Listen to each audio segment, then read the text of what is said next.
Chapter 8, Sowing the Seeds of Rishi Tradition.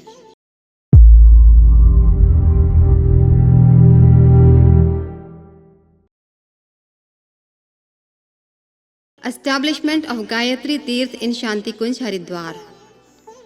I returned from the Himalayas in 1972 to Haridwar, where I had already got a small building named Shantikunj built earlier. It was sufficient for the stay of Mataji and Dev Kanyas who were living with her. More land was purchased and construction work was started. The idea was to develop it into a Rishi ashram. In the beginning, living accommodation for myself, my colleagues, and guests, along with a kitchen, was built. This ashram symbolizes Devatma Himalaya and hence symbolic temples of Ganga, Uttarakhand, and 7 rishis, other important rishis, were built here. Within 2 years, the temple of Adi Shakti Gayatri, wells, and the meeting hall were also built, and Shantikunj was turned into a tapasthali, a center for spiritual pursuits. A small room for installing the idol of Gayatri Mata and the Akhand Deep had already been built earlier. 24 Purasharans of 24 lakhs each were to be performed to awaken the dormant energy, sanskars, of this land which was lying barren since long. In the beginning, 9 virgin girls performed jap for 4 hours in a day and 4 hours in the night. Later, the number of these girls was increased to 27. They were all trained and taught by Mataji, and after a period of 6 years, they all attained the standards of graduation and post-graduation. All these girls were suitably married between the ages of 20 to 25 years. Earlier, all these girls, numbering more than 100, were trained in music and in delivering religious discourses and were sent throughout the country in batches of 5 for spreading the message of the mission, especially in awakening of women all over the country.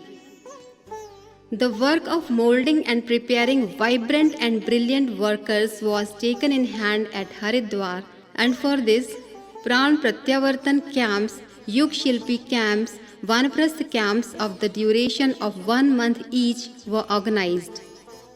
The holy atmosphere of Shantikunj, situated on the banks of the holy Ganga, in the lap of the Himalayas, surcharged with spiritual vibrations, attracted and inspired hundreds of persons who participated in the series of small and big Gayatri Purasharans which were started here for general category of sadhak.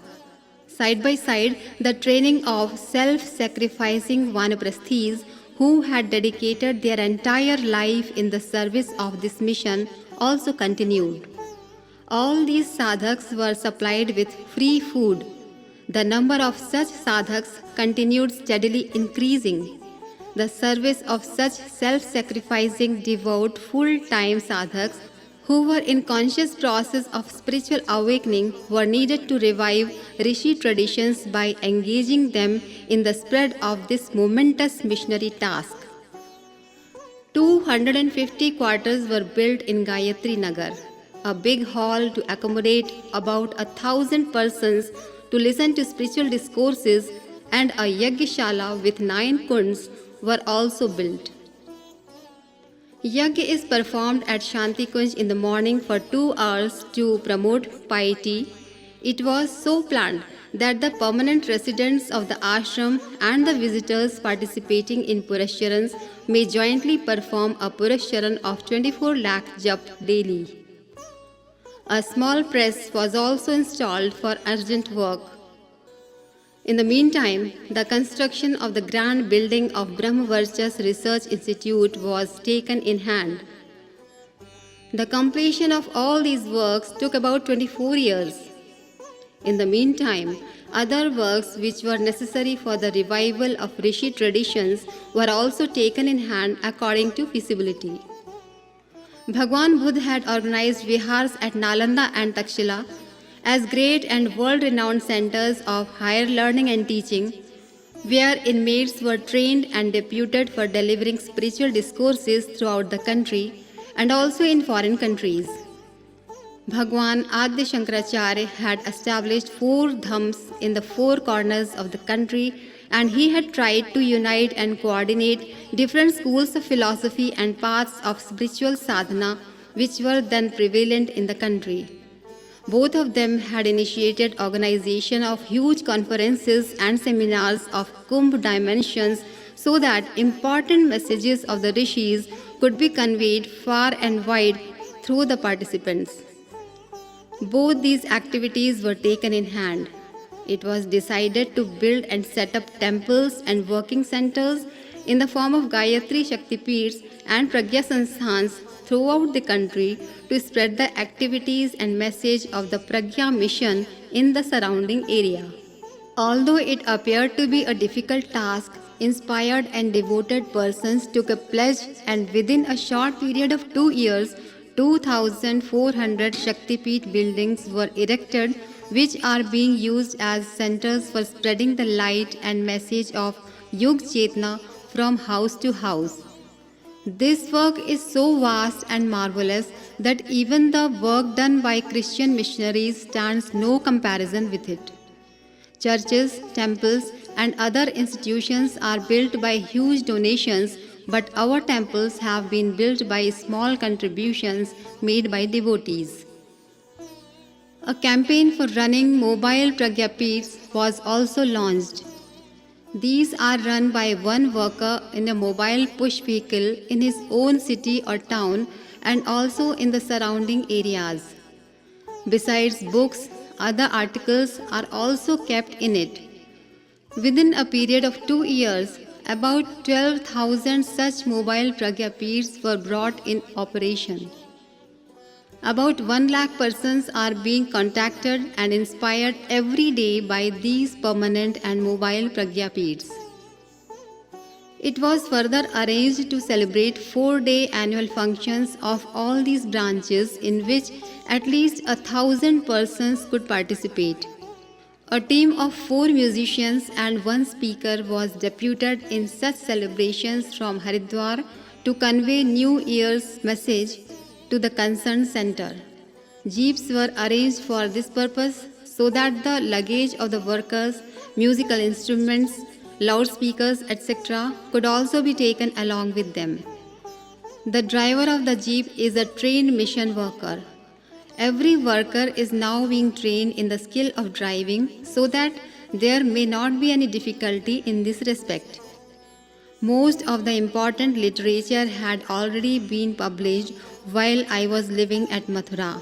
After shifting to Haridwar, it was decided to write 18 volumes of Pragya Puran in Sanskrit, along with commentary and illustrations, and 1 folder of 8 pages daily to acquaint the people with the methods of working of all the rishis.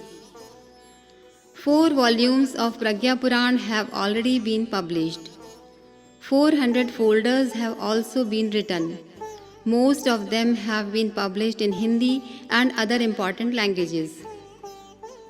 In order to make arrangements for the spread of the message in all important languages and prepare trained workers in every region, a school of languages and religious instructions has been started in Shantikunj, and it has already started working satisfactorily. The volunteers of this mission undertake country-wide tours and inspire about 10 lakh devotees of the mission. The mission's network has been firmly established in Uttar Pradesh, Rajasthan, Bihar, Madhya Pradesh, Gujarat, Himachal Pradesh, Haryana, Orissa, and Maharashtra. Attempts are being made to extend the field of operation and publicity within about 4 years' time to the remaining regions of the country, which could not be touched so far due to language problems.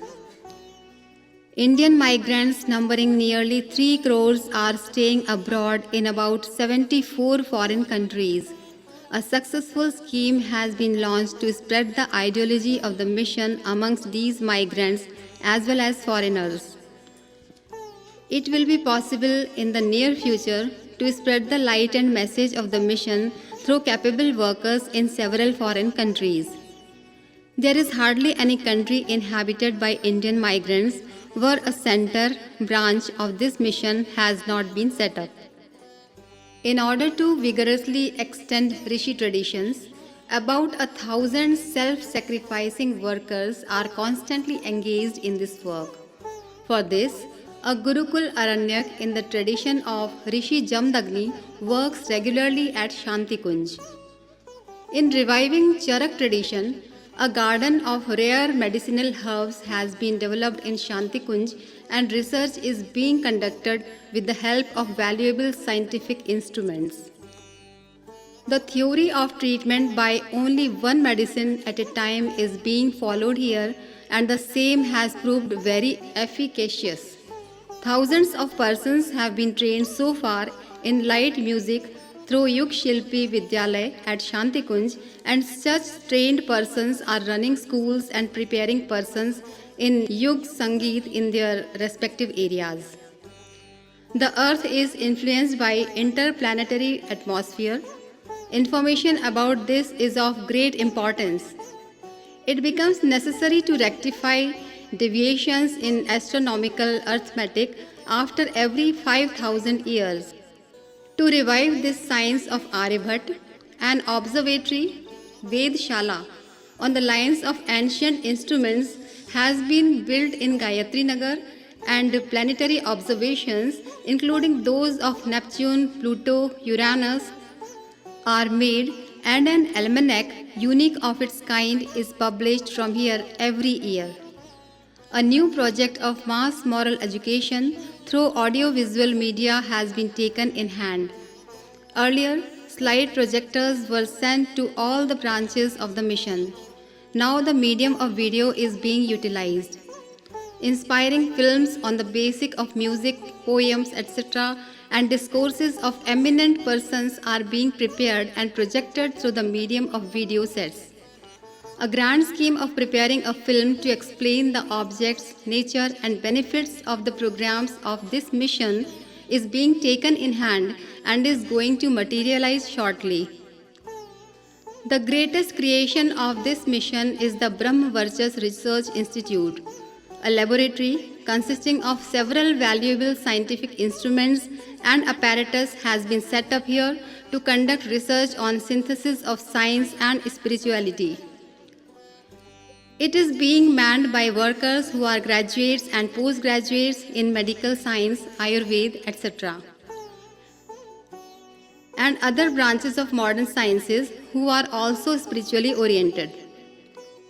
Research is being conducted specifically in the science of Yajna. Its results have been found to be encouraging with regard to its healing impact on physical and mental diseases, on animals and vegetation, and in refining environment and atmosphere. The health of all the participants attending various camps at Shanti Kunj is examined, and they are advised to do sadhana accordingly. This is a unique research laboratory, first of its kind in the whole world. People are given inspiration and training in different branches. Other more important projects are going to be taken up in future. Millions of people of Gayatri Parivar, while going for pilgrimage to Uttarakhand, begin their pilgrimage by paying a visit to Shanti Kunj and by applying its dust on their foreheads. Considering it a Shakti Peeth, a dynamo for generation of spiritual power, they visit Shanti Kunj and get Annaprashan, Namkaran, Mundan, and Yagyopavit ceremonies of their children performed here. Arrangements have also been made to perform Shraddha and Tarpan rituals of Pitra, deceased ancestors. People come here in large numbers to celebrate their birthdays and marriage anniversaries. A large number of Parijans come to Shanti Kunj Haridwar and Tapobhumi Mathura to get marriages of their sons and daughters solemnized here as per Vedic rites and without incurring avoidable expenses on dowry, receptions, pomp and show, and outmoded customs.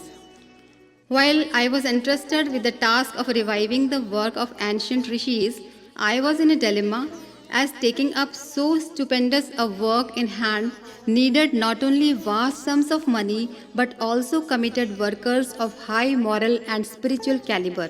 All other institutions have paid employees, but those who are working in Shanti Kunj and Brahmavarsa's Research Institute are persons who have come after voluntarily resigning their highly lucrative technical posts. Some of them take meals in Shanti Kunj kitchen, some pay its cost from the interest of their bank deposits, while some are maintaining themselves on their pension. Several persons swayed by emotions come to join, but only those who understand the fundamental objectives of the mission and the ideology of its founder are able to stick and stay here permanently. It is gratifying to note that more and more sincere and devoted persons are getting continuously linked with this mission. One will hardly find another instance where so many persons would be working for a mission day and night as volunteers without taking a single paisa for their maintenance. Only Shanti Kunj is lucky in this respect, where highly qualified persons with undergraduate, postgraduate, and doctorate degrees in humanities, science, medical science, Ayurveda, Sanskrit, etc., are working as volunteers. Hardly can one find such humility, service mindedness, industriousness, and devotion elsewhere as is found in these dedicated, efficient, and intelligent workers. There has been no occasion to ask for donations from anyone for undertaking all these works. The mantra given by Malviji about collecting handful of grain and 10 paisa daily has worked this miracle. This work is bound to go on extending. A full-fledged high school and an intermediate college and a hospital are functioning at my birthplace, which I left long back. The work at Mathura has increased almost 4 times after I left it.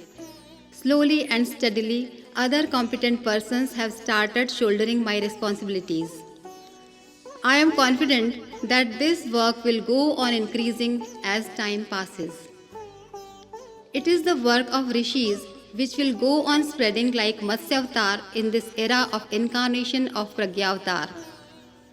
I may or may not choose to remain in this physical frame for long, but my invisible astral self will go on accomplishing all the work which rishis have entrusted to me.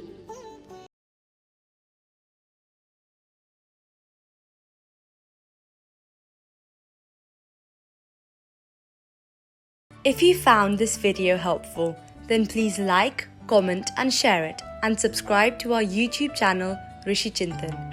Please press the bell icon so that you will receive notifications of our upcoming videos. Thank you.